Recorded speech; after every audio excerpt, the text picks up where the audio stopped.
Bonjour à tous et bienvenue sur ce webinaire de l'AFPBN consacré aujourd'hui au traitement du TDAH en situation de comorbidité. Donc, je remercie d'abord l'AFPBN d'organiser ce webinaire. C'est une deuxième version pour la section TDAH. Nous avions fait un webinaire il y a quelques mois sur le traitement. Vous pouvez toujours le regarder en replay, évidemment. Et aujourd'hui, on se concentre sur comment on traite quand il y a des comorbidités. On a fait ça un peu en réaction aux nombreuses questions qu'il y avait eu la dernière fois, auxquelles on n'avait pas pu toujours répondre. Alors, pour ce webinaire, nous serons trois intervenants et chacun, nous allons présenter une situation.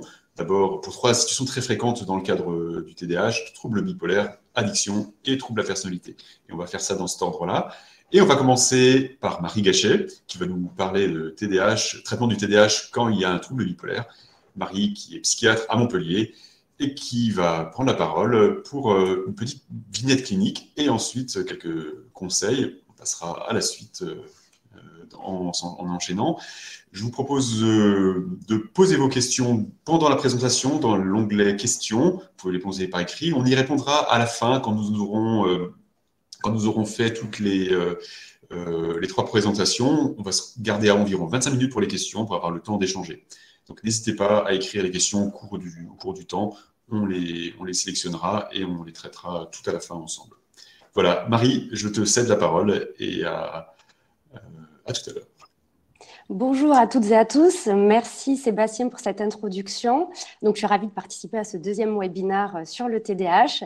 Et en particulier, aujourd'hui, je vais vous parler du TDAH en situation de comorbidité associée aux troubles bipolaires. Alors, pour illustrer mon propos, je vous présente Isabelle, 40 ans, qui consulte devant des difficultés à stabiliser son humeur. En effet, elle souffre d'un trouble bipolaire de type 1, évoluant depuis l'âge de 18 ans, avec un épisode dépressif index, 2 épisodes dépressifs du postpartum et 2 épisodes maniaques avec caractéristiques de mixité. Elle vous dit qu'elle a essayé plusieurs régulateurs de l'humeur, mais qui ont eu une réponse seulement partielle. Alors, actuellement, elle se plaint de surmenage. Par exemple, elle n'arrive pas à respecter les délais imposés par son travail et elle met cela en lien avec des difficultés d'organisation pour lesquelles elle a été plusieurs fois en arrêt de travail pour, elle me dit, dépression entre guillemets. Elle exprime de façon continue des difficultés attentionnelles qui persistent même en dehors des épisodes thymiques, des oublis et une distractibilité. Ces symptômes participent selon elle à une mauvaise estime de soi et à une tristesse de l'humeur récurrente. Lorsqu'on regarde ses antécédents familiaux, on retrouve un trouble bipolaire et des tentatives de suicide chez son frère, une nièce suivie pour un TDAH, tout comme sa propre fille. Dans les antécédents médicaux, elle vous rapporte qu'elle a été victime d'un accident grave de la voie publique, elle-même était conductrice, elle dit qu'elle a fait une étourderie, et ce grave accident s'est compliqué d'un traumatisme crânien. Elle vous dit que ces symptômes de TDAH se sont aussi aggravés suite à ce traumatisme crânien, mais ils préexistaient avant ce traumatisme. Alors, si on s'intéresse à l'histoire de la maladie d'Isabelle, on retrouve dès l'enfance, des symptômes évocateurs de TDAH, avec des difficultés dans les apprentissages à type de dyslexie, des étourderies, des oublis, une lenteur d'exécution et un décalage important entre le temps de révision et les résultats obtenus. À l'âge adulte, certains de ces symptômes persistent avec des difficultés à maintenir une attention soutenue, des oublis, des difficultés d'organisation et une dysrégulation émotionnelle qui viennent s'associer depuis l'âge de 18 ans au trouble de l'humeur qui, lui, a une évolution plutôt cyclique. Alors, qu'en est-il de l'association entre le trouble bipolaire et le TDAH ? Si on prend un groupe de patients souffrant de TDAH, on retrouve, selon les études, chez 5 à 47% d'entre eux, la présence d'un trouble bipolaire associé. Une méta-analyse plus récente de 2021 retrouve un trouble bipolaire chez environ 8% des patients souffrant de TDAH. A l'inverse, chez des patients souffrant de troubles bipolaires, un TDAH serait retrouvé chez 17% d'entre eux. Cela amène à se poser la question finalement de quel lien existe entre ces deux troubles. Alors, les études retrouvent un risque élevé de troubles bipolaires chez les apparentés de patients TDAH et inversement, ce qui suppose l'existence de facteurs génétiques communs aux deux troubles. D'autres auteurs se sont posé la question du TDAH de l'enfance comme facteur de risque de développer un trouble bipolaire à l'âge adulte. Si la majorité des études ne sont pas en faveur de cette hypothèse, là encore, une étude plus récente de 2021 a retrouvé que la présence d'un TDAH dans l'enfance serait associée à un risque multiplié par 8 à 10 de développer un trouble bipolaire à l'âge adulte. Enfin, il existe des facteurs environnementaux bien connus communs aux deux troubles, tels que la prématurité, le faible poids de naissance, les addictions et l'exposition à un stress pendant la grossesse, ou encore les traumatismes infantiles. Alors rapidement, avant d'aborder la prise en charge du TDAH en cas de trouble bipolaire, je voulais vous rappeler l'impact du TDAH sur le trouble de l'humeur, à savoir que les comorbides ont un âge de début du trouble bipolaire plus tôt, d'environ 4 ans par rapport aux non-comorbides. Ils ont davantage de troubles bipolaires d'apparition précoce, c'est-à-dire avant l'âge de 18 ans. Ils font plus d'épisodes thymiques, notamment dépression, ont des périodes de rémission qui sont plus courtes, et enfin, ils font plus de tentatives de suicide. Donc là, vous voyez bien l'importance de venir traiter le TDAH en cas de présence d'un trouble bipolaire. Alors, les risques que l'on craint en cas de traitement par psychostimulant chez un patient souffrant de troubles bipolaires sont l'induction de virages de l'humeur, l'apparition de caractéristiques de mixité et de cyclicité rapide qu'ils pourraient induire. Pourtant, les données de sécurité d'utilisation des stimulants dans le trouble bipolaire sont rassurantes, avec une incidence cumulative d'épisodes psychotiques et de manie qui est faible, 1,48 pour 100 personnes par an, la nécessité de traiter 526 sujets pour nuire, et enfin un risque de manie à 3 mois qui est diminué si on associe les psychostimulants à un régulateur de l'humeur, alors que ce même risque est augmenté en l'absence de régulateur de l'humeur. Si on s'intéresse maintenant aux données d'efficacité du méthylphénidate chez les patients comorbides, les études montrent une réduction des symptômes de TDAH et des symptômes dépressifs résiduels, mais attention, il y a très peu d'études à long terme. Alors maintenant, quelle stratégie devons-nous adopter face à un patient associant un trouble bipolaire et un TDAH? Il faut garder en tête que la priorité va être de stabiliser l'humeur avec un régulateur de l'humeur. Malheureusement, aujourd'hui, on n'a pas de recommandation sur quel régulateur de l'humeur serait plus approprié. Mais il faut vraiment stabiliser l'humeur en priorité. Ensuite, après réévaluation des symptômes de TDAH en période de TIMI, il faut traiter les patients dont l'impact du trouble est modéré à sévère sur le fonctionnement et la qualité de vie du patient. Là, on retrouve les recommandations de la CADMAT, qui date un peu déjà de 2012, mais qui recommande en première intention d'utiliser le méthylphénidate. Je vous rappelle qu'actuellement, seule la ritaline à libération prolongée a l'AMM en initiation chez l'adulte. La CADMAT nous indique qu'en deuxième intention, en cas de contre-indication au méthylphénidate, on peut utiliser l'atomoxétine, qu'on peut utiliser en ATU actuellement, ou bien le bupropion. Et enfin, en troisième intention, serait indiqué le modafinil ou la venlafaxine ou encore la TCC. Bien entendu, le traitement médicamenteux doit être utilisé en association aux mesures non médicamenteuses, comme la psychoéducation, qui permettra aux patients de distinguer les symptômes liés aux troubles de l'humeur de ceux plutôt en lien avec le TDAH. On peut également proposer la TCC de l'organisation planification, évidemment les aménagements scolaires ou professionnels en fonction de la situation du patient et la prise en charge des autres troubles qui peuvent être associés aux troubles bipolaires et au TDAH, notamment le trouble de la personnalité borderline dont vous parlera Sébastien, ou encore les troubles liés à l'usage de substances qui seront traités par Ali. Ensuite, en cas de décompensation du trouble de l'humeur, il est recommandé d'arrêter le méthylphénidate, de stabiliser l'humeur, puis de rediscuter de l'introduction du méthylphénidate après résolution de l'épisode. Retenez bien que ce n'est pas une contre-indication formelle à réintroduire le méthylphénidate une fois l'humeur stabilisée. Enfin, en situation de TDAH avéré avec un doute sur un trouble de l'humeur, ce qui est quand même souvent le cas, la CADMAT recommande de traiter le TDAH avec beaucoup de prudence évidemment et de surveiller l'émergence d'un épisode thymique. Et dans ce cas-là, on revient à ce que je vous disais avant, où on stabilise l'humeur, on réévalue les symptômes de TDAH et éventuellement on traite à nouveau. Alors, pour conclure, les messages à emporter à la maison sont que le trouble bipolaire et le TDAH sont souvent associés et s'impactent négativement mutuellement.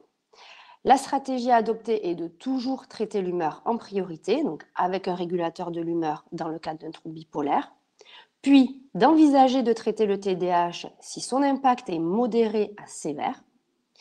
La molécule de choix est le méthylphénidate, qui est indiqué en première intention, est toujours associé à un régulateur de l'humeur. Et évidemment, il ne faut jamais oublier les mesures non médicamenteuses. Je vous remercie pour votre attention. Je laisse maintenant la parole à Ali Charef, qui est psychiatre installé en libéral à Montpellier et qui, lui, va vous parler du traitement du TDAH lorsqu'il est associé à une addiction.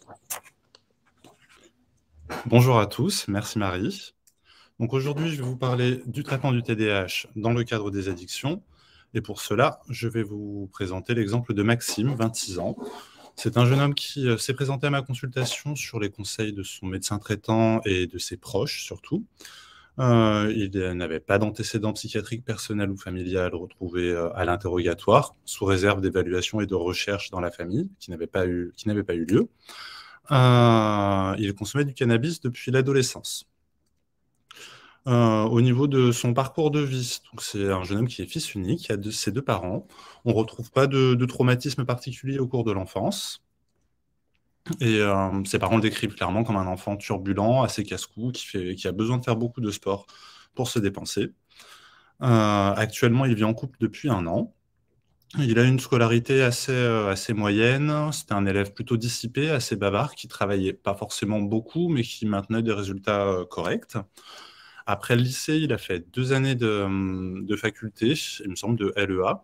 Mais ça ne s'est pas forcément très bien passé, puisqu'en fait, il s'ennuyait beaucoup, il avait beaucoup de mal à suivre. Et puis à ce moment-là, il a commencé à sortir plus que de raison. Du coup, il a arrêté au cours de la 2e année, et il a fait plusieurs petits boulots pour au final s'arrêter sur la restauration, où là, il travaillait dans le service, dans un restaurant avec beaucoup de couverts, donc un travail quand même assez actif, où il se dépensait pas mal, et ça lui convenait bien. Depuis le Covid, forcément, il a dû arrêter cet emploi. Et enfin, depuis, il a repris des petits boulots. Et quand il vient à ma consultation, il a débuté une formation dans le web design qui se fait pas mal en distanciel et pour lequel, du coup, il a beaucoup de difficultés à suivre, à se concentrer, alors qu'il aimerait vraiment réussir cette formation. Au niveau de ses consommations, donc, comme je vous l'avais déjà évoqué, il a débuté le cannabis au lycée, au début de manière assez ponctuelle et récréative. L'augmentation s'est faite vraiment à la faculté. Il était en coloc, ses colocataires consommaient aussi, il avait plus de temps libre, il sortait plus. Donc très clairement, ça s'est fait de manière progressive, mais assez importante. Il y a eu quelques consommations ponctuelles de divers produits, de l'ecstasy, de la cocaïne, des hallucinogènes. Et la cocaïne, par contre, est devenue assez régulière quand il travaillait dans la restauration. C'est lorsqu'il travaillait dans la restauration qu'il a clairement perdu le contrôle de ses consommations, avec des consommations qui sont devenues quotidiennes, de cocaïne sur les temps de travail et de cannabis le reste du temps. Quand je le reçois, il a arrêté la cocaïne depuis qu'il est en couple, et il a diminué aussi sa consommation de cannabis depuis qu'il vit en couple, donc depuis environ 1 an. Lorsque je le reçois à ma consultation, il consomme quand même du cannabis tous les jours, le soir, et les week-ends, un peu toute la journée.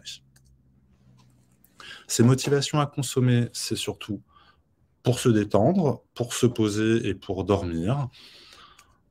Et en termes de motivation au changement, il est au stade de contemplation, c'est-à-dire qu'il est plutôt ambivalent, qu'il envisage un changement de comportement, mais qu'il hésite encore à renoncer aux bénéfices actuels de ses consommations. Je reviendrai sur les différents stades de motivation au changement un petit peu plus tard. Au niveau clinique, il présente très clairement un TDAH mixte avec 8 critères attentionnels et 6 critères d'hyperactivité-impulsivité. On retrouve à l'évaluation rétrospective un TDAH dans l'enfance. Et il y a aussi quelques symptômes dépressifs assez mineurs, mais pas d'autres troubles retrouvés. Quelques notions qui me paraissent essentielles dans la prise en charge des patients présentant un TDAH et un trouble lié à l'usage de substances. Tout d'abord, c'est l'association entre le TDAH et le cannabis. C'est une association évidemment fréquente. De manière générale, 1 personne sur 6 en demande de soins addictologiques présente un TDAH. Les chiffres peuvent varier en fonction des études. Là, j'ai choisi une étude relativement récente qui était multicentrique et européenne, pour avoir quelque chose d'un petit peu plus solide. Chez les personnes en demande de soins pour un trouble lié à l'usage de cannabis, on retrouve entre 34 et 46% de TDAH, ce qui est excessivement important. Et enfin, la relation inverse est tout aussi vraie, puisqu'on retrouve un trouble lié à l'usage de cannabis chez 25% des adultes présentant un TDAH. Alors là, ce ne sont pas des données publiées, c'était les données de ma thèse à Montpellier sur les adultes évalués à Montpellier. Donc ça vaut ce que ça vaut, mais ça reste quand même un chiffre assez important. Autre notion, les notions de l'impact. Le TDAH et le cannabis, ça implique un plus mauvais pronostic, tant sur le plan addictologique que sur le plan du TDAH, plus de troubles attentionnels, une plus grande dysrégulation émotionnelle et plus d'impulsivité. On retrouve aussi plus de symptômes dépressifs. Tout à l'heure, j'ai évoqué rapidement la question de la motivation au changement, dont une représentation a été proposée par Prochaska et Di Clemente. C'est une notion assez essentielle, je trouve, dans la prise en charge des addictions en général, puisque ça permet un petit peu d'évaluer le niveau d'engagement du patient. Donc, on a différents stades. On commence par la précontemplation, qui ressemble un petit peu à un stade de déni. C'est le moment où le patient n'a pas forcément conscience de l'impact de sa consommation, il ne voit pas pourquoi arrêter sa consommation. Souvent, la motivation au changement est extérieure, c'est-à-dire que ce sont les proches qui se plaignent, mais le patient, lui, ne voit pas forcément le problème. Ensuite vient le stade de la contemplation. Le patient se rend compte qu'il y a des difficultés, qu'il y a un impact négatif de sa consommation, mais il est quand même ambivalent. C'est là que notre patient, c'est là que Maxime en fait se trouve. C'est-à-dire qu'il voit les problèmes, mais il préfère encore consommer, il ne sait pas quoi choisir. Après cela vient le stade de décision. C'est le moment où le patient envisage d'arrêter, il a conscience de ses problèmes et souhaite arrêter. Et il faut ensuite le préparer à l'action. Il faut renforcer cette décision, préparer les difficultés. Le stade d'action, c'est ce qui correspond approximativement au moment du sevrage, c'est-à-dire au moment de l'arrêt, au moment de la mise en place. Alors, je vois dans les questions qu'il n'y a pas le son, mais je pense que ça va. Ensuite vient le stade de maintien qui peut aboutir soit à une sortie définitive de l'addiction, soit à une rechute, et donc revenir ensuite à différents stades de motivation. Au niveau de la prise en charge, il y a 2 options qui peuvent se poser, soit une prise en charge parallèle et de l'addiction et du TDAH, soit une prise en charge séquentielle. Moi, je propose en général une prise en charge séquentielle, avec comme objectif à préférer une abstinence totale, ou si c'est impossible, une consommation contrôlée, et une réévaluation du TDAH une fois l'abstinence obtenue. La motivation à ça, c'est surtout, comme je vous l'ai dit, que les consommations peuvent augmenter les symptômes du TDAH, et ensuite ça peut éventuellement modifier la pertinence ou non d'un traitement médicamenteux, et de manière générale, le traitement le plus adapté. Les outils disponibles pour obtenir cette abstinence totale ou contrôlée sont évidemment les outils addictologiques standards, donc la psychoéducation et les informations sur les risques, les conséquences, défaire les fausses croyances du patient, l'entretien motivationnel et les psychothérapies, dont les TCC surtout. Il ne faut absolument pas hésiter à adresser vers un addictologue à ce moment-là, si on n'a pas les outils pour aider le patient dans cette démarche, ou s'il y a besoin d'une prise en charge pluridisciplinaire. En cas d'échec, bien dans ce cas-là, il faut se rabattre sur une prise en charge parallèle pour quand même pouvoir proposer une prise en charge au patient. Les risques d'addiction liés au méthylphénylate, c'est souvent quelque chose qui peut effrayer les patients ou parfois les professionnels. Alors c'est un risque qui est surtout théorique. En effet, le méthylphénylate n'a pas beaucoup d'intérêt récréatif. Il est prescrit surtout dans des formes LP, et les prescriptions sécurisées en France, notamment le non-chevauchement des ordonnances, permet quand même de garantir un très faible risque de mésusage ou de surconsommation. Et de toute manière, la littérature est largement en faveur d'un traitement par méthylphénylate chez les patients comorbides avec un trouble lié à l'usage de substances et un TDAH. Le méthylphénylate en cas de consommation. Moi, je recommande un bilan cardiologique systématique. On manque encore de données sur le long cours, donc je préfère ne pas prendre de risques. Dans tous les cas, il faut être prudent et toujours viser au minimum un contrôle des consommations. C'est assez difficile de mettre en place un traitement, à mettre un traitement en place dans le cadre de consommations qui sont erratiques. Dans le cas spécifique de l'alcool et du cannabis, il n'y a pas de contre-indication formelle à la mise en place de méthylphénidate. Dans le cadre de la cocaïne, des opiacés ou des amphétamines, il y a un risque cardiaque qui est non négligeable, et surtout avec les amphétamines, un risque de surdosage en amphétamines. Dans le cadre particulier des traitements substitutifs aux opiacés, il est possible de prescrire du méthylphénidate, y compris chez des patients sous méthadone. Cependant, il faut savoir que le méthylphénidate va augmenter les taux sériques de méthadone, donc avec un risque théorique de surdosage. Il faut évidemment adapter les doses. Et pour la buprenorphine, il y a surtout un risque d'allongement du QT et le risque d'apparition d'un syndrome sérotoninergique. Dans toutes les situations de prescription de TSO et de méthylphénidate, il s'agit vraiment de cas par cas et il est essentiel de se coordonner avec l'addictologue ou le prescripteur du TSO et avec le cardiologue pour à chaque fois évaluer les risques, l'impact et la pertinence des modifications de traitement. Je reviens avant de finir sur le cas de Maxime, qui était initialement au stade de contemplation. Après quelques semaines de psychoéducation, d'entretien motivationnel et quelques outils de TCC sans pour autant faire de TCC formel, il est passé assez rapidement au stade de décision puis d'action. Il a pu arrêter le cannabis de manière totale en 3 mois, mais sans grande difficulté. Ça avait déjà permis une amélioration des symptômes attentionnels que le patient a pu lui-même percevoir. Ça a permis un renforcement positif. Et on a introduit la Ritaline LP jusqu'à 30 mg en 2 ou 3 mois. Actuellement, il est sevré, sa formation se passe très bien, pas de rechute, et c'est terminé pour moi. Je vous souhaite une bonne journée à tous, je reviendrai pour les questions, et je laisse la main au docteur Sébastien Webel, psychiatre à Strasbourg, qui va vous parler de TDAH et de troubles de la personnalité borderline.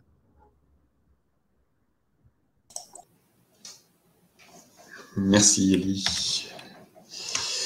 Bien, donc on passe au 3e volet de nos présentations cliniques pour aborder cette comorbidité assez fréquente, le trouble de la personnalité borderline, qui est, vous le savez, un trouble qui se manifeste par une instabilité des émotions, des relations et de l'identité personnelle. Et pour aborder ce sujet, je vais vous parler de Maria, qui a 35 ans, et qui vient en fait avec l'idée de faire un diagnostic de TDAH. Elle vient à une consultation qui est dédiée. Elle a fait un bilan avec un neuropsychologue parce qu'elle avait l'impression d'avoir des difficultés d'attention. Elle avait déjà en tête la question d'un TDAH. Et un point important quand on fait un diagnostic du TDAH, c'est évidemment de repérer toutes les comorbidités psychiatriques. Et c'est comme ça que la question s'est un peu développée. Donc, sa vie, actuellement, c'est qu'elle vient de se réorienter professionnellement. Après une longue période difficile, elle a fait un burn-out dans un contexte de harcèlement professionnel. Elle avait un emploi de cadre qui l'avait mis vraiment sous pression, et en plus, elle avait rencontré un collègue qui lui a mené un peu la vie dure, et elle a décidé de changer complètement d'orientation professionnelle. Elle a pris un boulot très manuel, avec moins de responsabilités, mais elle se rend compte que même avec cette diminution d'attente, de charge, elle fait toujours beaucoup d'erreurs, elle a du mal à gérer son temps, et surtout, elle est très impulsive, et c'est quelque chose qui existe depuis longtemps. Elle a décidé, dans cette ambiance générale de changement de vie, de se prendre en main, et donc elle a rencontré cette neuropsychologue qui a suggéré qu'il y avait peut-être un TDAH. Elle a en fait déjà eu plusieurs suivis psychiatriques, Maria. Elle a déjà fait plusieurs dépressions, dont une dans le postpartum, cette notion de burn-out. Elle a aussi fait une tentative de suicide par le passé, et elle a eu déjà à plusieurs reprises des traitements antidépresseurs, bien qu'ils n'aient jamais été continués sur le long cours. Alors, le contact avec Maria est très TDAH, comme on a parfois des patients, très enjoués, spontanés. Elle parle vite, coupe la parole, change de sujet sans arrêt. Et c'est un entretien qui est assez amusant, fluide. Et le diagnostic, finalement, on ne fait pas trop de doute quand on creuse certains éléments. Mais en creusant un peu plus, on se rend compte quand même qu'il y a des difficultés émotionnelles qui sont juste en dessous. Et quand on aborde son histoire de vie, on la ressent comme très émotive, avec ce qui est quand même assez surprenant par rapport à sa présentation, des idées suicidaires qui sont présentes de façon quasiment permanente.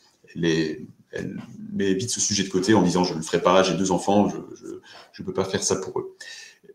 Et donc du coup, j'explore un peu plus cette histoire de vie dans une perspective plus générale d'analyse clinique de la situation.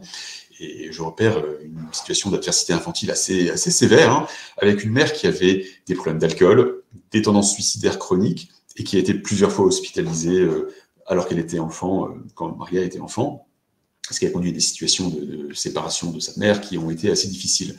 Ses parents ont été séparés quand elle était enfant, et auparavant, quand elle vivait avec sa mère et son père, ils ont souvent déménagé, car son père était militaire. Et donc il y avait de longue date une insécurité relationnelle, notamment dans le contexte familial.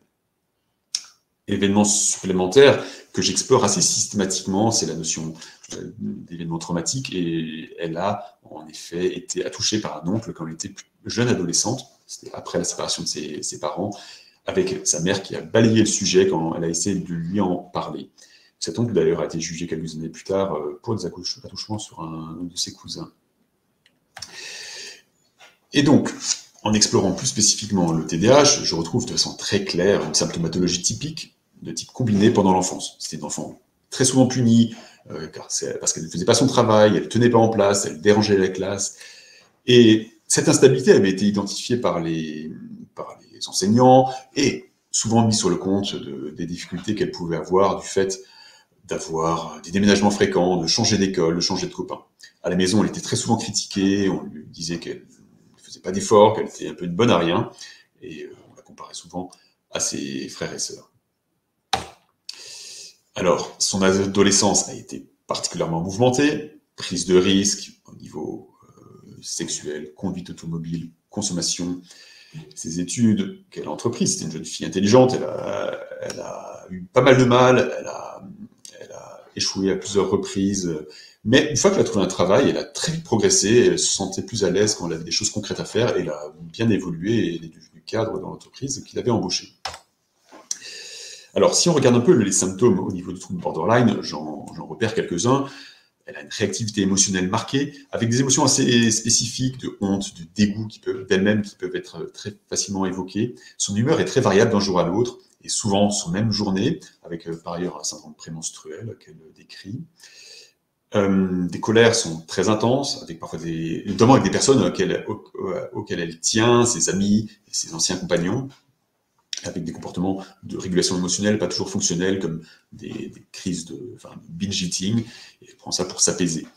Et ces idées suicidaires sont persistantes dans le temps, avec il y a eu par le passé une tentative de suicide, comme je le dis, mais aujourd'hui, elle reste comme une espèce de pensée obsédante assez fréquente, avec la description d'un sentiment de vide très fréquent, notamment dans des situations où elle est en difficulté, quand elle est critiquée, quand elle se sent seule.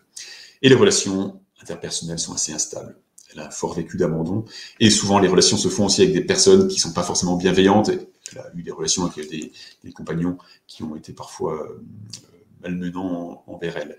Et si on prend les critères de trouble de la personnalité borderline, et même si on enlève ceux qui pourraient être en lien avec le TDAH, parce qu'il y a une forme de regroupement, notamment au niveau de l'impulsivité, on retrouve au moins 5 critères de trouble de la personnalité borderline, ce qui permet de poser les diagnostics selon les classifications habituelles.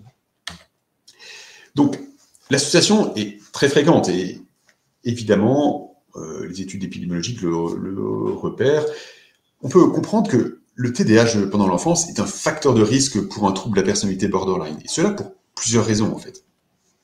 Tout d'abord, il y a les facteurs génétiques qui sont communs, et ça c'était montré de façon assez intéressante par une étude scandinave, la dernière référence que vous avez ici, qui a montré que le fait d'avoir des apparentés qui ont un TDAH augmente le risque pour le sujet index, en l'absence de TDAH, d'avoir un trouble de la personnalité borderline. Donc il y a vraiment un risque génétique qui semble commun et qui était croissant en fonction de la proximité génétique entre frères ou frères jumeaux, enfin fratries jumelles, ou bien avec des diminutions progressives en fonction des éléments, cousins, etc.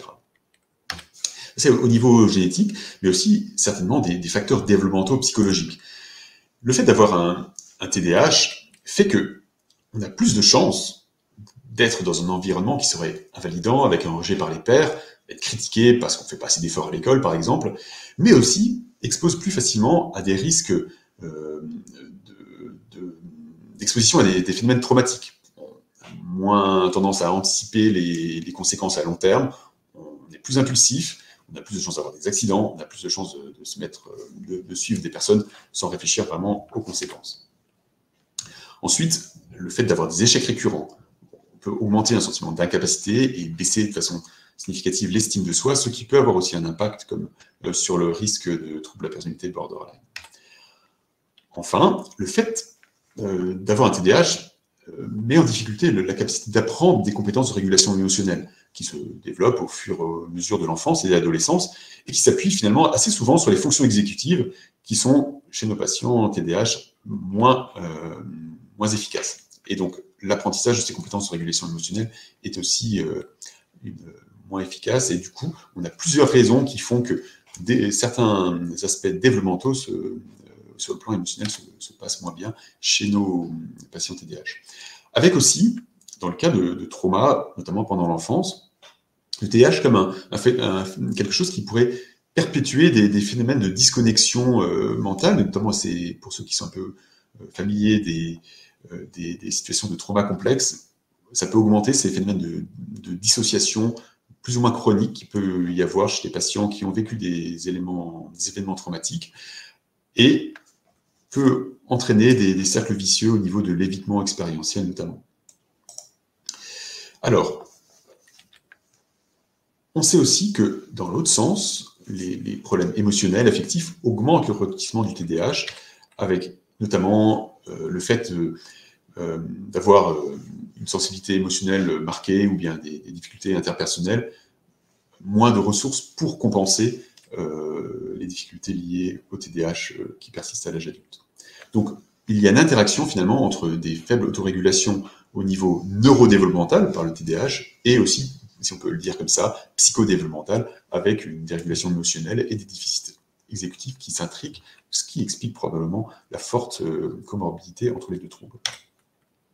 Alors, comment on traite un trouble de la personnalité borderline avec un TDAH ? Est-ce qu'il est déjà possible d'envisager un traitement par méthylphénidate ? Et finalement, on pourrait se dire que toutes les inquiétudes qu'on pourrait avoir pour mettre un tel traitement sont plutôt des bonnes raisons de le mettre, au niveau de l'impulsivité des addictions. C'est que le fait de traiter un TDAH pourrait diminuer ces deux aspects. Et en pratique, le traitement du TDAH doit toujours être au moins envisagé pour plusieurs raisons. D'une part, parce que ça permettra un meilleur fonctionnement dans la vie quotidienne, ce qui permettra ensuite aussi de diminuer les difficultés et donc le retentissement du trouble de la personnalité borderline. Ça permettra un meilleur contrôle du comportement et surtout de l'impulsivité. Et ça donnera enfin des meilleures capacités d'apprentissage, ce qui est crucial pour permettre de bénéficier d'un traitement psychologique qui reste le traitement principal du trouble de la personnalité borderline.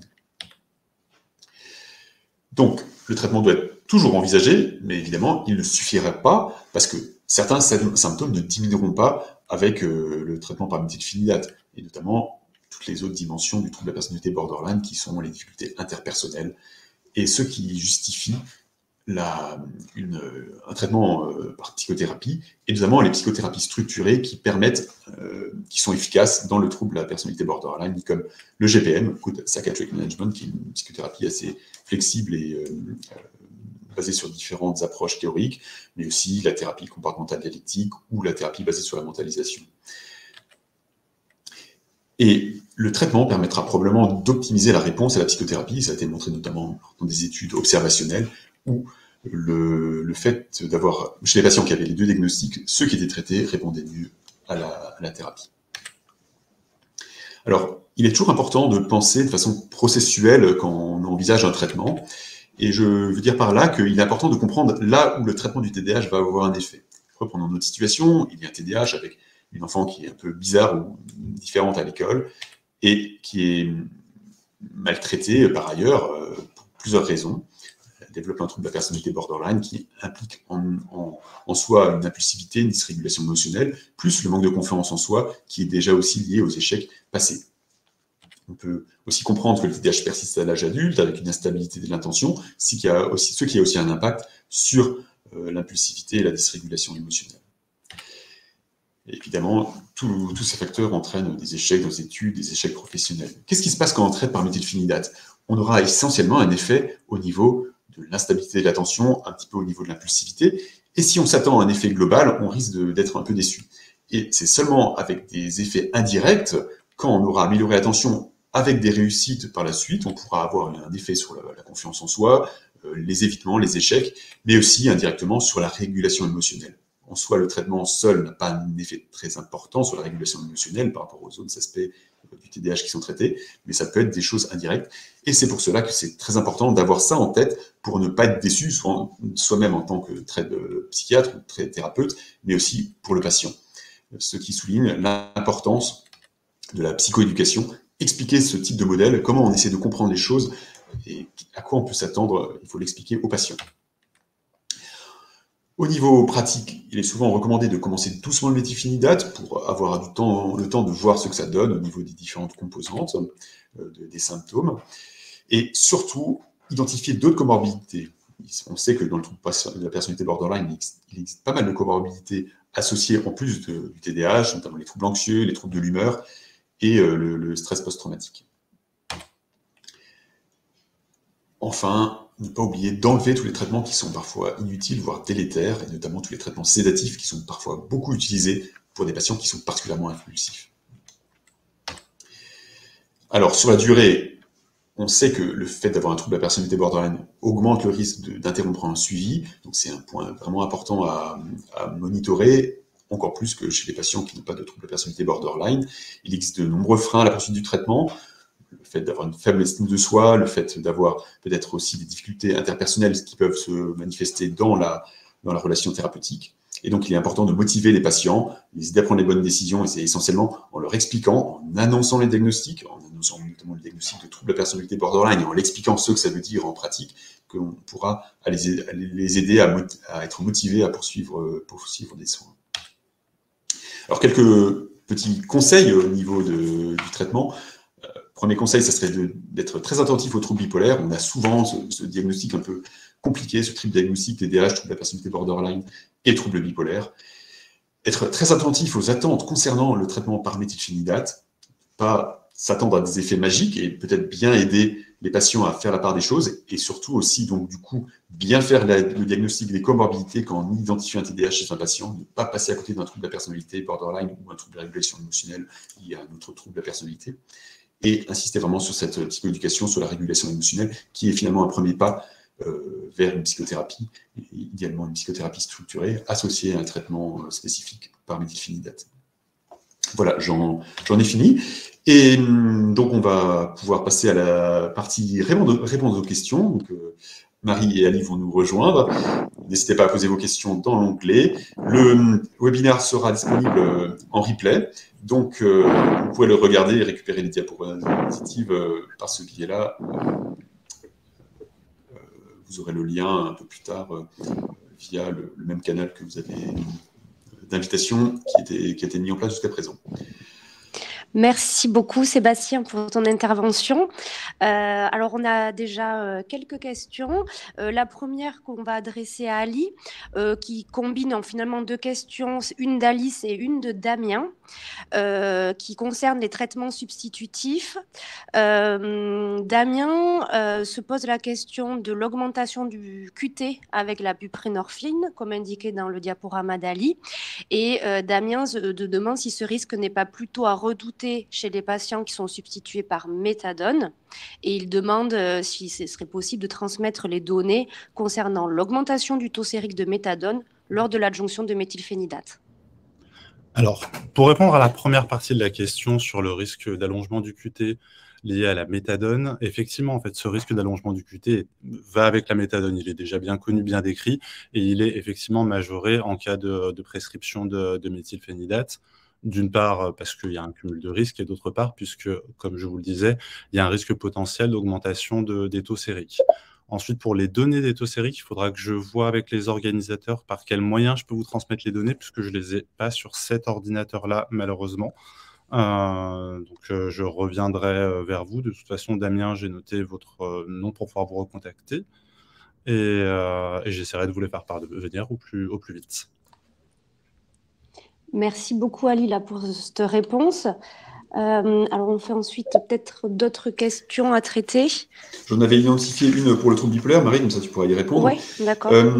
Alors déjà, au niveau du diagnostic différentiel, il y a plusieurs questions sur le diagnostic différentiel entre hypomanie et TDAH. Et c'était souligné qu'il y avait peut-être une présentation qui pouvait être assez proche. Oui, en effet, hein, ce qui reste difficile en fait entre le diagnostic d'hypomanie, on va dire, et de TDAH, c'est qu'il y a un recouvrement de symptômes. Effectivement, la tachypsychie, la logorrhée, hein, on voit souvent les TDAH qui parlent vite, et c'est ce qu'on peut retrouver aussi dans l'hypomanie. Alors, ce qui aide le mieux quand même à faire la part des choses, c'est l'évolution en fait du trouble.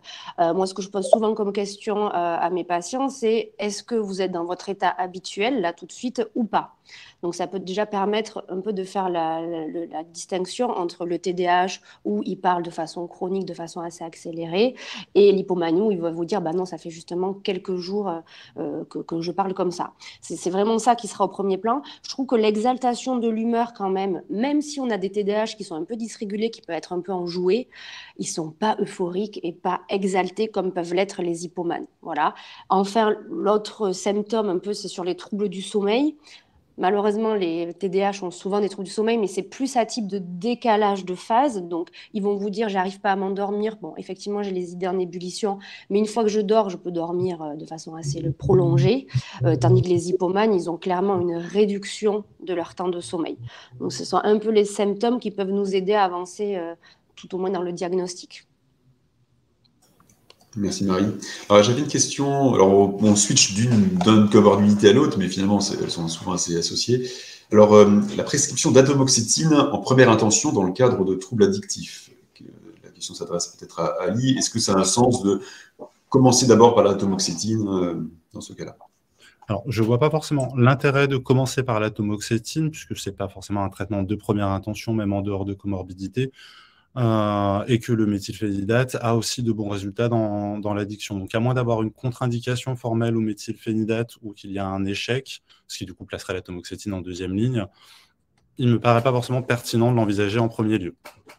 Après, encore une fois, c'est vraiment du cas par cas, et il faut voir les éléments qui pourraient pousser à.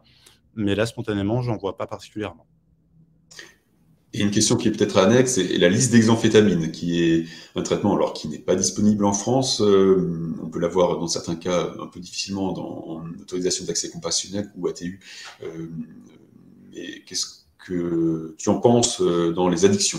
C'est une question qui Là, j'avoue que je botte en touche, je n'en pense rien, parce que comme il n'est pas disponible en France et que j'exerce en libéral, je n'y ai pas accès, donc je l'utilise pas dans la pratique. Pour le coup, pas d'infos. Désolé pour cette non-réponse. Merci beaucoup Ali. J'ai une petite question pour Sébastien. C'est une question de Charlotte qui dit que chez les borderline, en cas d'IMV fréquente, comment évaluer la balance entre le risque d'IMV grave et le bénéfice sur l'impulsivité?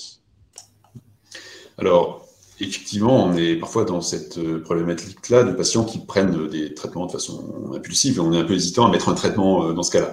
Alors, je vous invite juste à penser aux patients qui font des IMV fréquentes. On sait qu'à peu près 80% des patients en borderline prennent des médicaments et souvent, c'est des traitements sédatifs ou des traitements qui sont plus dangereux que le méthylphénidate. Donc, et qui n'ont pas forcément d'effet très, très bénéfiques sur l'évolution du trouble. Donc, alors, évidemment, on ne peut pas dire que le traitement par méthylphénidate va aider à diminuer les comportements suicidaires. Hein. Ce serait complètement faux de dire ça. Néanmoins, si on arrive à comprendre avec le patient qu'est-ce qui se passe à un certain moment et qu'on arrive à diminuer l'impulsivité grâce à un traitement par méthylphénidate, on peut espérer un effet ensuite sur des prises impulsives, uniquement dans le cas où on est effectivement dans quelque chose de très impulsif. Ça ne sera certainement pas suffisant car il faudra certainement apprendre au patient à utiliser d'autres stratégies pour gérer son impulsivité, et ça c'est vrai aussi pour les patients TDAH sans trouble de la personnalité borderline et qui ne sont pas suicidaires. Mais donc par exemple, apprendre à faire une pause, apprendre à utiliser des compétences d'arrêt pour juste ne pas répondre à la seconde près, et peut-être juste laisser 3 secondes avant de prendre une décision. C'est parfois des choses très utiles, on peut l'apprendre de différentes façons. En complément de la diminution d'impulsivité par le traitement. Mais effectivement, on n'est pas forcément avec c'est pas un risque en particulier si la personne a déjà des traitements de rajouter du méthylphénidate. Marie, une question pour toi de Isabella, pardon, qui demande quel thymorégulateur privilégier dans un épisode dépressif de type, dans le trouble bipolaire de type 3 avec méthylphénidate. Ok, alors il n'y a pas de recommandations formelles. Alors moi, je me base sur les recommandations du trouble bipolaire. En fait, quand on a un trouble bipolaire, donc imaginons de type 3, donc induit par un antidépresseur notamment, j'imagine, là, il faut mettre un régulateur de l'humeur qui va cibler les symptômes dépressifs. S'il y a des caractéristiques anxieuses et des troubles du sommeil, moi, j'aime bien utiliser la quétiapine, sachant que, en tout cas, plus petite dose, elle marche aussi sur la dysrégulation émotionnelle et il n'y a pas de contre-indication avec le méthylphénidate. Ensuite, si la polarité du trouble est en faveur plutôt de symptômes d'excitation, mais que la patient est en épisode actuel de dépression, les sels de lithium me paraissent assez indiqués aussi. Ça, c'est pour la phase aiguë. Si jamais ça ne marche pas ou en troisième intention, on peut peut-être utiliser la lamotrigine qui aura une action dans la prévention de la rechute dépressive, mais qui ne va pas marcher dans l'épisode aigu. Merci. Une question pour vous deux de Camille. Bonjour, est-ce que la prise en charge précoce durant l'enfance d'un TDAH pourrait diminuer le risque d'apparition de ces comorbidités à l'âge adulte, en pensant notamment aux troubles bipolaires et aux troubles borderline? Je crois que Ali, tu pourrais aussi répondre à cette question. C'est une question assez compliquée et c'est très difficile d'imaginer une réponse qui serait complètement étayée par des données scientifiques parce qu'il y a peu d'études qui ont suivi sur si longtemps. Mais sur les addictions, il y a quand même des choses qui ont été faites. Alors, on peut imaginer que ça a un impact parce que le fait de traiter un TDAH va diminuer, en tout cas, certaines conséquences supplémentaires qu'il pourrait y avoir en termes, je sais pas, d'estime de soi, d'échecs répétés. Donc, on peut imaginer que ça diminuera le poids des problématiques associées et potentiellement aussi la sévérité du trouble à l'âge adulte ou la survenue du trouble. Après, on sait aussi qu'il y a des facteurs biologiques qui sont intriqués et donc le fait d'avoir un TDAH augmente le risque en soi pour des raisons biologiques d'un trouble bipolaire ou d'un trouble de la personnalité borderline. Donc, la question ne permet qu'une réponse un peu ambiguë. J'aurais envie de dire oui, je pense que oui, et en même temps pas complètement. Donc, c'est une réponse un peu de normand. Marie, est-ce que tu veux compléter ? Alors, je dirais tout simplement pas mieux. Effectivement, c'est difficile de répondre à cette question, mais on se doute qu'il y a des implications de ne pas traiter le TDAH dans la vie future du patient. Alors, la question était pas mal évoquée pour les addictions. Alors peut-être, Ali, moi j'ai la notion que ça a été évalué, et en tout cas, le fait de traiter par méthylphénidate n'augmente pas le risque d'addiction. Il ne le diminue pas non plus de façon aussi simple, et la notion que j'ai, c'est que ça diminue le risque d'addiction, surtout parce que les personnes ont moins une trajectoire qui les pousse vers les addictions. C'est-à-dire qu'on évite plus l'échec scolaire, on a plus de chances de ne pas être dans des situations de prise de risque et du coup moins d'exposition aux produits. Alors je ne sais pas si Ali, tu peux donner quelques éléments complémentaires par rapport à ça. Je vois à peu près de l'étude dont tu parles. Effectivement, on améliore la trajectoire de vie plus que l'addiction en elle-même. Après, c'est toujours difficile de l'évaluer en clinique. Ça reste une étude. J'ai pas tant plus à dire que ça. Ce sont des choses qu'on verra mieux à l'avenir, à force de voir des gens traités, de pouvoir les évaluer. Les patients avec des addictions ne sont pas forcément des gens qui viennent vers le soin, ce qui crée aussi un biais assez important dans les études et même dans notre pratique. On peut quand même imaginer que traiter les patients, en tout cas, si on considère qu'une partie des patients TDAH et addicts ont une addiction secondaire à leur TDAH, ça paraît assez rationnel d'imaginer que les traiter en amont, ça empêche l'apparition de cette addiction.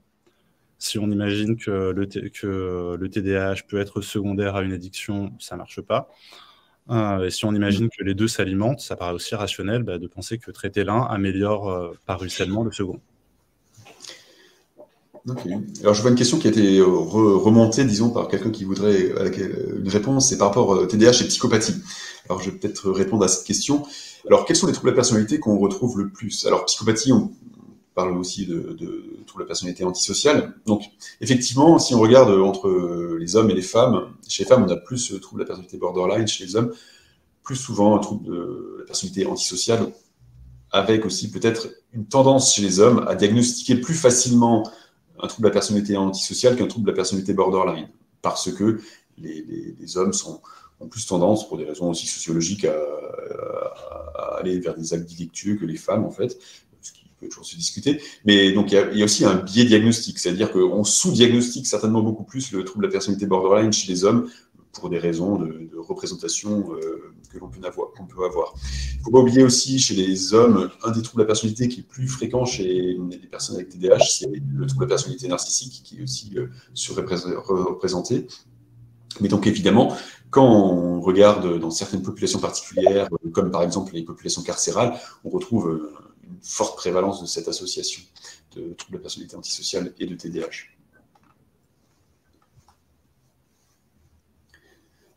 Alors moi, je vois une autre question. Que penser du bupropion chez un patient qui a un trouble bipolaire après une dominance dépressive et un TDAH? Marie. Alors, j'ai pas énormément d'expérience avec le bupropion personnellement, parce que je le prescris pas beaucoup. Toujours est-il qu'il fait partie quand même des recommandations en deuxième intention de la CANMAT. Donc, je pense que c'est plutôt une bonne idée. Après, c'est toujours pareil, c'est associer un régulateur de l'humeur pour éviter le risque de virage de l'humeur. Mais ça me semble tout à fait indiqué, en effet, en cas de contre-indication au méthylphénidate ou en cas de polarité dépressive prédominante qui ne répondrait pas à un régulateur de l'humeur seul. Marie, une autre question de Émilie qui demande s'il y a des interactions pharmacologiques significatives entre le méthylphénidate et les antipsychotiques atypiques régulateurs de l'humeur. D'accord. Alors là, j'aurais bien aimé qu'Hervé Javelot, notre pharmacien dédié, soit là. Je sais qu'il est sur le chat, mais il serait beaucoup mieux placé en tout cas pour répondre sur ça. En fait,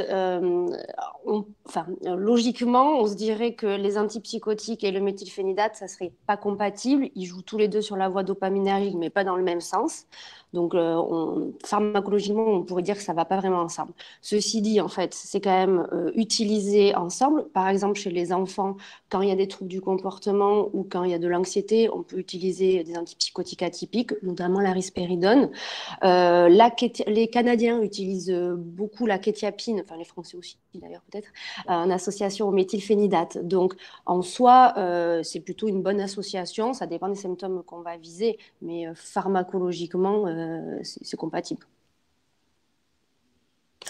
Alors, moi j'avais une question un peu annexe par rapport à ça. Est-ce que le méthylphénidate peut être utilisé pour traiter les épisodes dépressifs dans un cadre de trouble bipolaire? Alors, soit lorsqu'il y a un TDAH ou lorsqu'il n'y en a pas. Est-ce que ça a été étudié? Alors oui, le méthylphénidate, il est indiqué dans la dépression bipolaire résistante, en fait.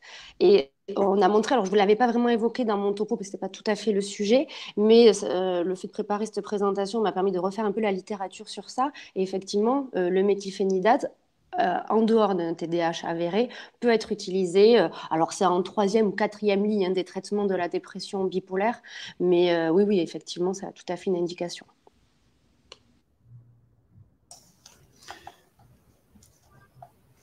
Alors, j'avais vu une question.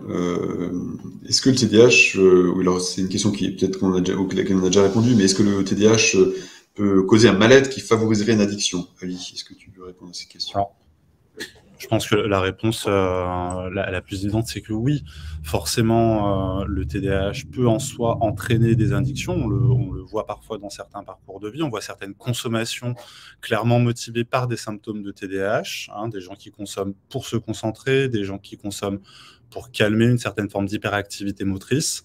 Ce n'est évidemment pas du tout la seule raison aux consommations en général. Et la plupart des patients consomment pour des raisons multiples, souvent en lien avec l'environnement, le parcours de vie, et absolument pas exclusivement en lien avec le TDAH. Alors, j'avais une autre question aussi sur le cannabis. En fait, certains patients, ça c'est une question que je pose moi, mais décrivent une amélioration de certains symptômes avec le cannabis. Et le cannabis plus que le CBD, en fait. Ils ont l'impression qu'ils sont moins agités et plus concentrés. Qu'est-ce que tu peux en dire par rapport à ça? Ça m'est déjà arrivé, j'ai 1 ou 2 patients qui m'ont rapporté ça. Alors 1 ou 2, c'est quand même pas beaucoup, enfin 1 ou 2 sur la question de la concentration, des gens qui se sentaient mieux concentrés sous cannabis. J'avoue, comme c'était 1 ou 2, je l'ai entendu. J'ai quand même proposé un arrêt du cannabis et préféré proposer le méthylphénidate plutôt que la poursuite du cannabis pour régler ces symptômes-là. Et ça a fonctionné.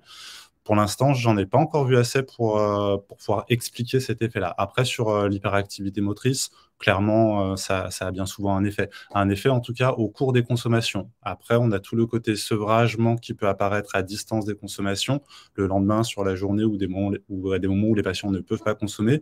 Et forcément, dès qu'il y a un petit peu de sevrage, les gens ont une majoration de leurs symptômes moteurs qui, du coup, contrebalance aussi l'impact positif à certains moments.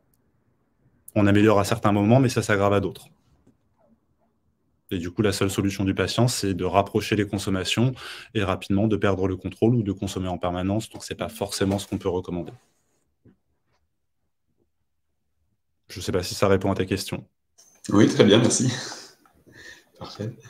Mais je pense que c'est un point important parce que j'ai aussi la notion qu'il y a des études qui sont en cours avec le cannabis thérapeutique, mais c'est pas en France en tout cas, mais en Allemagne, je crois. Je n'ai pas accès aux résultats de ces études. Non, c'est pas encore publié en fait. Ok, je sais pas s'il y a encore des questions dans la liste des questions. Il me semble qu'on a traité toutes les questions, ou peut-être la majorité en tout cas. Je refais un petit tour au cas où qu'on n'ait rien oublié. N'hésitez pas, si vous avez encore des questions, c'est le moment. On est en direct. Mais il me semble que vraiment on a tout traité. Voilà. Je peux peut-être terminer, sauf s'il y a encore des questions. Attendez, j'envoie une nouvelle, j'ai l'impression. Ah non, c'était pas une question. En tout cas, merci pour vos retours, parce qu'on a beaucoup de remerciements. Ah, pardon, il y a une question de Célia, je pense qu'on terminera par celle-là, qui s'adresse peut-être à tous les trois, ou peut-être un peu plus à Sébastien, je ne sais pas. Y a-t-il des études qui montrent un effet positif de la remédiation cognitive chez les TDAH? Alors, chez l'adulte, c'est pas super clair. Chez l'enfant, ça a été montré que oui, ça a un effet sur les fonctions cognitives. Si on entraîne la mémoire de travail, ça aide à améliorer la mémoire de travail. Mais après, la question, c'est comment j'arrive à utiliser ça dans ma vie quotidienne. Et là, c'est vraiment pas très clair. Donc, chez l'adulte, c'est beaucoup moins bien étudié, notamment avec les programmes comme COMET, comme ça. Et donc, la remédiation cognitive ne peut pas être vraiment recommandée comme un traitement qui a été montré comme efficace sur le fonctionnement comme sur les symptômes. Oui, en effet, moi j'avais plutôt aussi ces retours-là chez l'adulte que l'efficacité est modeste. Si jamais, alors il nous reste 3 minutes, si jamais on peut conclure cette fois-ci, on y va. Alors, un peu hors sujet, une question de Charlotte. En cas de comorbidité cardiovasculaire et de contre-indication au méthylphénidate, quel traitement proposer et comment? Elle se demande si la tamoxétine pourrait être indiquée, si elle est toujours en ATU. Je peux peut-être répondre parce que là-dessus, on n'est pas forcément. Enfin, j'ai déjà eu cette expérience-là. Alors, en vrai, pourquoi il y a un problème cardiovasculaire? C'est qu'on a un effet périphérique noradrénergique, on augmente la tension, on augmente la fréquence cardiaque, et la tamoxétine le fera aussi, comme tous les IRSNA le font. Donc, en soi, la tamoxétine ne permettra pas de régler vraiment le problème. D'ailleurs, de façon très concrète, quand on fait une demande auprès de la NSM pour faire une ATU, on va devoir le justifier et notre expérience, c'est que quand on a des problèmes cardiovasculaires, la demande est refusée. Donc, bon, voilà, donc c'est pas forcément une solution. Après, il faut bien se poser la question, mais quelle est la vraie contre-indication cardiovasculaire? Alors évidemment, ça c'est une discussion à avoir au cas par cas, parce que l'effet cardiovasculaire le plus établi, et celui qui a des longs suivis, c'est que ça augmente un peu la tension artérielle et la fréquence cardiaque. Après, on sait aussi qu'une vie très déstructurée du beaucoup de stress augmente aussi la fréquence cardiaque et la tension artérielle. Donc, c'est toute une question d'équilibre et il faut vraiment réfléchir, et ça, c'est une discussion à avoir avec un cardiologue et avec le patient aussi. J'ai un patient un jour qui m'a dit vraiment, j'étais tellement mieux avant, là j'ai l'impression que je vais me péter les artères si je ne prends pas mon traitement de nouveau. Donc, je suis prêt à signer un papier. Bon, voilà, on a eu une discussion avec le cardiologue qui a optimisé le traitement et les choses sont très bien passées. Mais voilà, la tamoxétine n'est peut-être pas une option dans ce cas-là. Merci Sébastien. Je pense qu'on va devoir conclure, sinon on va se faire gronder si on dépasse le temps. En tout cas, voilà, on était ravis d'intervenir. Comme toujours, merci pour toutes vos questions et pour l'intérêt que vous y portez. J'en profite pour faire la pub pour les prochains webinaires organisés par la FPBN. Le prochain sera le 10 mars. Il sera organisé par la section psychosomatique. Il portera sur Covid-19 et santé mentale. Il sera présenté par Cédric Lemogne et Jean-Christophe Chauvet-Géligné. Et celui juste après aura lieu le 28 avril 2022. Il sera co-organisé par la section Sopsy et psychiatrie légale. Le thème sera le crime endormi, sexsomnie et autres parasomnies crimogènes. Enfin, je ne sais pas si vous connaissez les classes virtuelles de la FPBN. La prochaine aura lieu le jeudi 3 mars entre 18h30 et 22h. Il sera animé par le professeur Ludovic Samalin et portera sur le bon usage des psychotropes dans les troubles bipolaires. Voilà, merci à tous pour votre participation. Merci à Ali et Sébastien. Et puis, au plaisir de vous retrouver une prochaine fois. Merci, à très bientôt. Au revoir. Au revoir. Au revoir.